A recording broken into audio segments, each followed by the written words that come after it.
The dark reflection.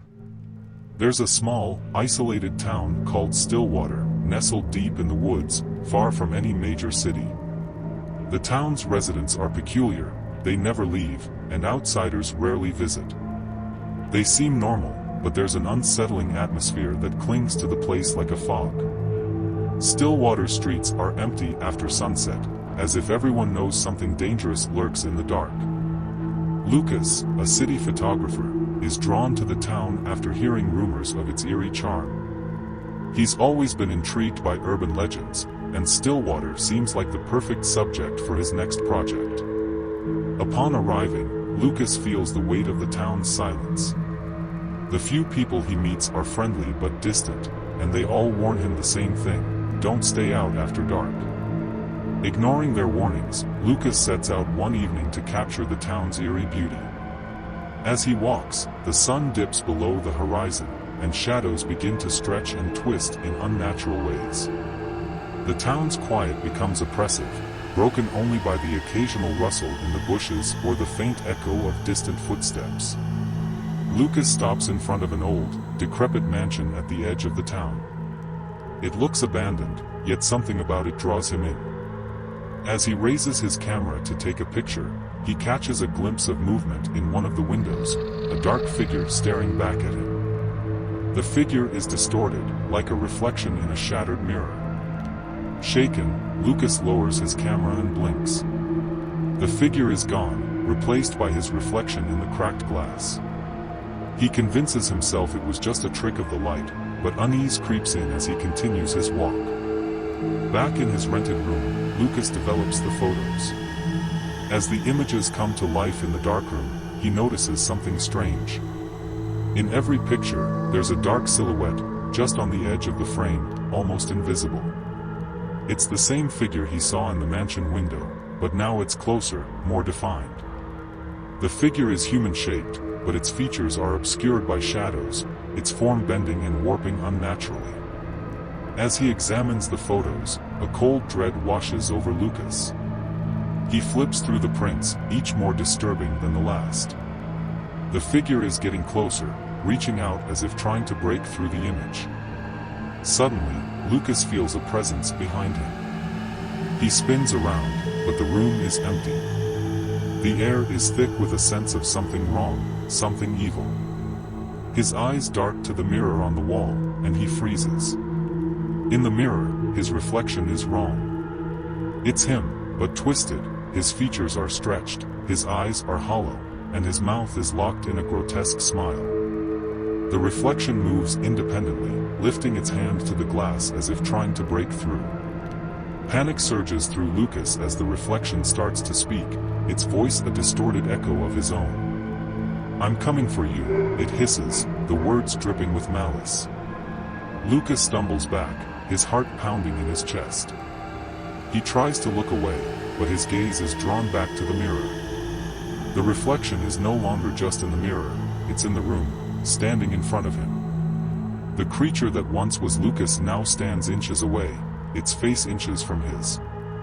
Before Lucas can react, the creature lunges forward, its hand reaching out to grab him. But instead of physical contact, Lucas feels a cold, creeping sensation as if something is being pulled from him. He watches in horror as his reflection, his doppelganger, begins to merge with him. Pain sears through his body as their forms blend together, reality warping around them. Lucas tries to scream, but no sound escapes. The last thing he sees before the darkness takes him is his own reflection, smiling wickedly, before everything goes black. The next morning, the town of Stillwater is just as quiet as ever. The locals go about their day, oblivious to the new resident in their midst. In Lucas's rented room, a figure stands in front of the mirror, adjusting a camera around its neck. It looks like Lucas, but there's something off, a subtle wrongness in the way it moves, in the way it smiles. The new Lucas steps out into the town, blending in seamlessly. He is not the same man who arrived in Stillwater. His reflection has taken over, and the real Lucas is trapped, lost in the darkness behind the glass, forever a prisoner of the mirror.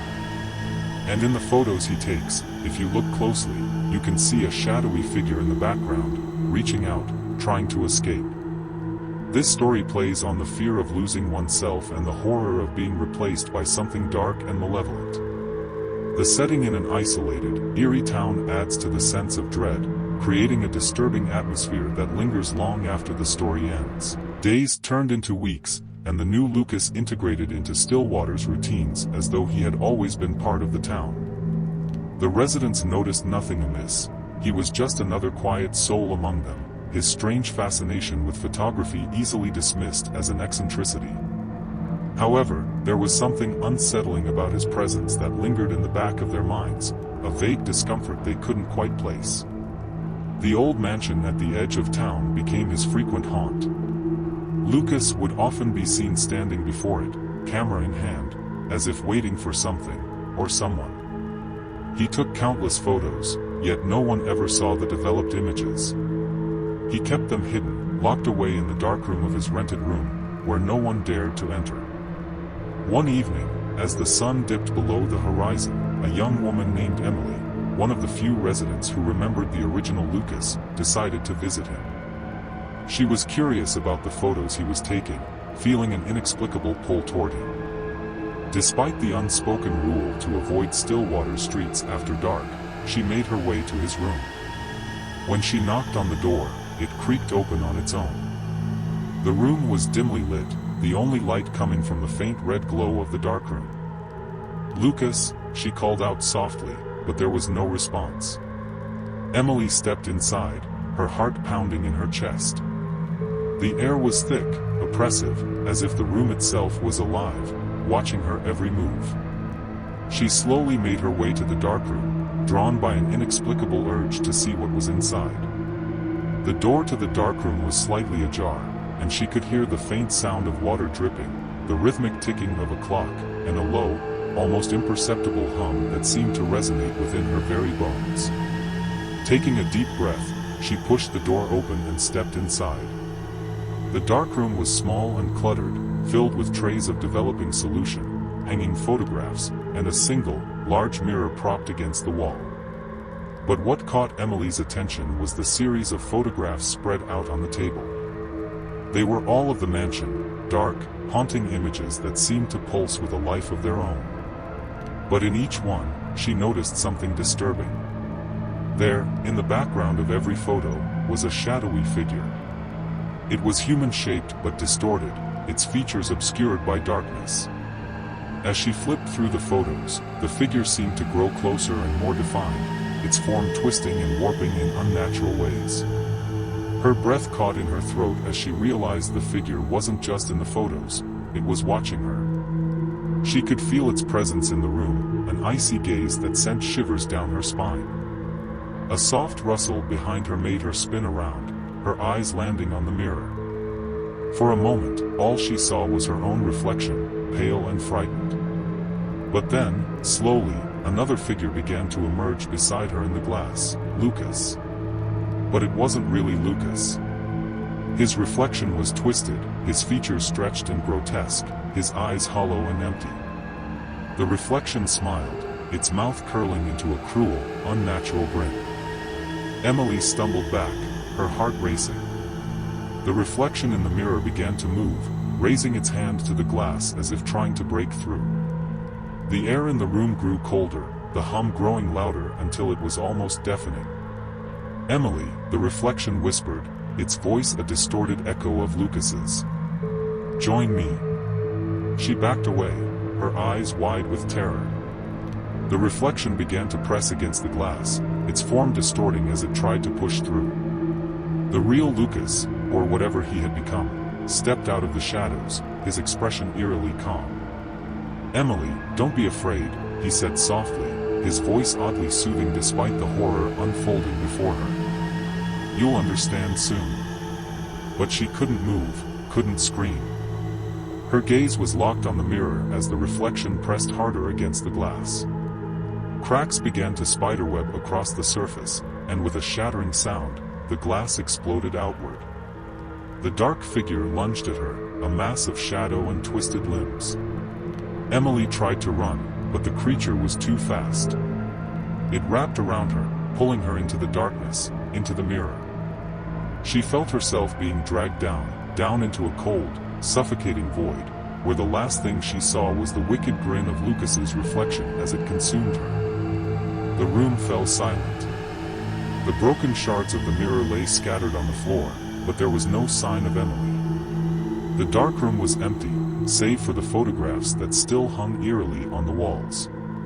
The next day, the townspeople noticed Emily's absence, but no one spoke of it. Just as they had never questioned Lucas's strange behavior or the unnatural stillness of the town after dark. They had learned long ago that in Stillwater, some things were better left unexplored. Meanwhile, the new Lucas continued his work, his camera capturing the eerie beauty of the town as it always had.